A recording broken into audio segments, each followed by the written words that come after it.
Okay, this is part two of chapter eight. In this part, we are going to be kind of discussing how the social problem of drug use correlates with other social problems.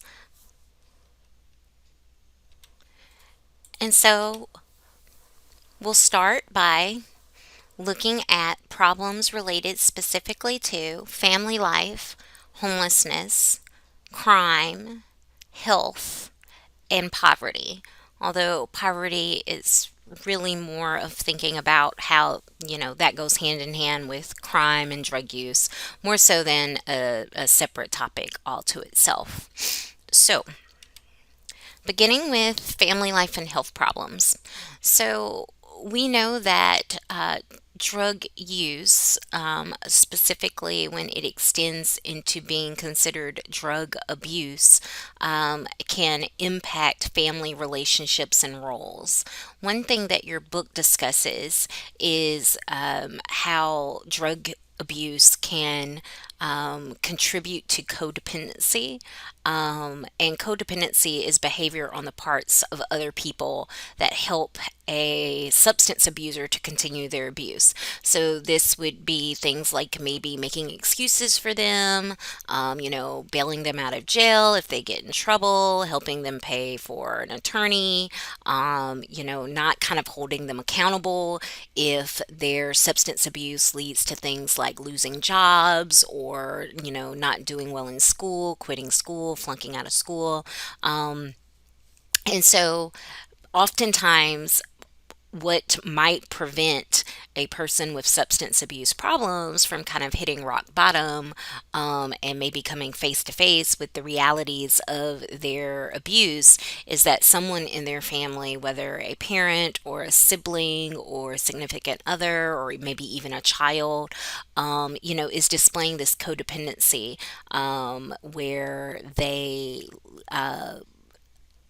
enable the person engaging in the substance abuse to kind of continue this behavior without necessarily feeling kind of the full ramifications of that behavior. This is important for just several reasons. Obviously, it impacts kind of the social and financial stability of the family if you are constantly bailing out a family member who gets in trouble or who can't keep a job because of their substance abuse issues. And it can also have psychological impacts on the person that is codependent. The sense that they feel responsible for this person with substance abuse issues. It might be preventing them from leading as full of a life as they possibly could be leading, because they're kind of taking on all the problems of this person who is engaging in substance abuse. Another problem related to family life that your textbook discusses has to do with drug use and child neglect. Because abusing drugs can affect judgment, it can lead to people not being very good parents, not keeping food in the house, not cooking for their child, leaving their child unsupervised at all times of the day and night, not being financially responsible.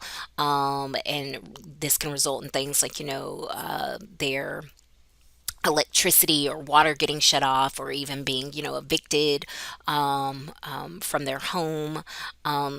Possibly, depending on the drug, it also can increase the risk of abusive behavior, whether it's physical or verbal abuse. The idea that it can make people short-tempered and hostile and aggressive and potentially even violent. So these are just two of the problems. I'm sure that you could think of more. All the ways in which, if a person is experiencing substance abuse issues, all the ways in which it could impact their family. But obviously, it has an impact on their own kind of health and wellness as well.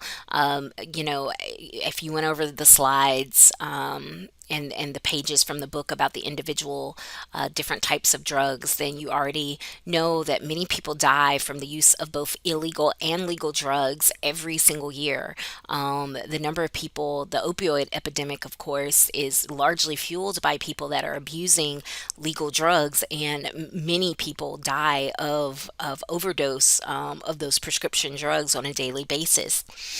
Even if you don't die, um, there are other health problems that can come with substance abuse. It can affect your physical and your psychological well being in a variety of ways, in both short term effects as well as contributing to, potential long term effects as well. So, everything from, liver damage to kidney failure. um, Certainly, we know that smoking is kind of the number one contributor to kind of early mortality, just given the number of cancers and other diseases that is correlated with. In addition to the health problems that it has for the individual themselves, if the person is pregnant, we know that prenatal exposure to drugs can lead to premature delivery, low birth weight, birth defects, not even drugs, but just prenatal exposure to alcoholism. We know that fetal alcohol syndrome has a lot of the same type of effects on the fetus and the eventual child. If you're thinking about drugs that require needles to be injected, we know that sharing needles is was one of the kind of contributing factors to HIV transmission, and continues to be a high risk behavior for passing along HIV. So, not just these kind of personal, intimate, and individual problems, but drug use also is correlated to the kind of larger social problem of homelessness. Half of homeless men and women have a substance abuse problem. And for people who study this, it kind of becomes a little bit of a chicken or egg type of a question. Did their drug use cause the homelessness?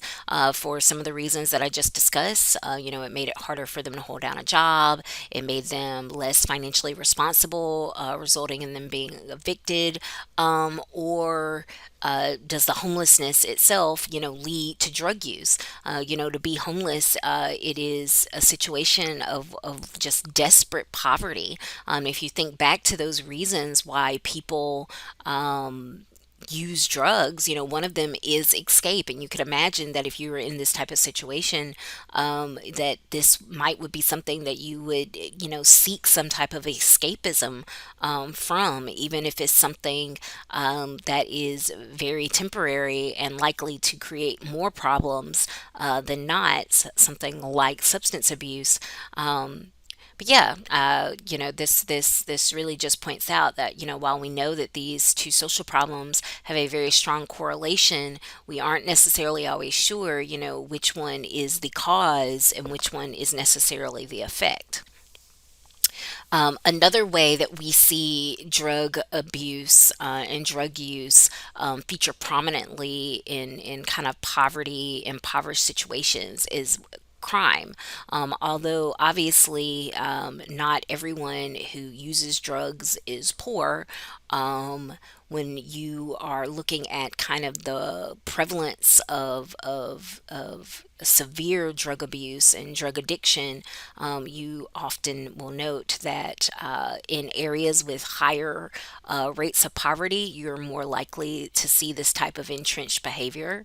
And specifically thinking about street drugs and the impact that they had on, um, you know, urban lower income neighborhoods, kind of like in the height of, the 80s and the 90s, as crack and heroin were kind of becoming extensive parts of the drug trade. We know that those drugs contributed to the instability of those neighborhoods by creating not just addicts, but creating context where crime, often very violent crime, flourished. And so, when we look at the statistics of drug use and crime, 60% of those people in prison for even a violent crime said they were under the influence. So there seems to be a relationship between using drugs, abusing drugs, and even committing violent crimes. And if you're looking for like the people that are in jail for drug crimes themselves, especially if you're talking about federal prisons, half of the people in federal prisons are there for drug offenses. And so that just kind of shows you, what a large percentage of crime is kind of related to the issue of drugs. Illegal drugs are also a part of the larger economy, although, as part of the underground economy in the United States, $100 billion a year on illegal drugs, that is a lot of money. And it's a lot of money, especially for people who maybe lack access or perhaps even motivation to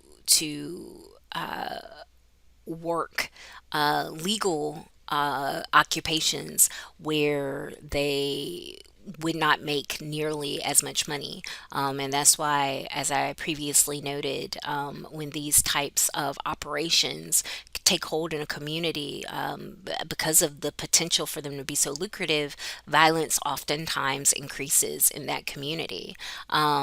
And for some, and if we think about it globally, not just in the United States, for some low income countries, drugs can be the biggest import, export, and they're a major source of economic opportunity for most people in those countries. So this just kind of shows you how in Peru, for instance, cocaine production represents a bigger part of the national economy in Peru than wheat production is here in the United States. So, if you think about all the times where we are concerned about our farmers and we're like, we got to help our farmers and we got to bail out our farmers. This is part of the trouble of trying to regulate or shut down the kind of illegal drug trade, is that for some countries, this is really a way of life, and a lot of their economy is built on their ability to kind of grow these drugs and then export them all over the world, including America.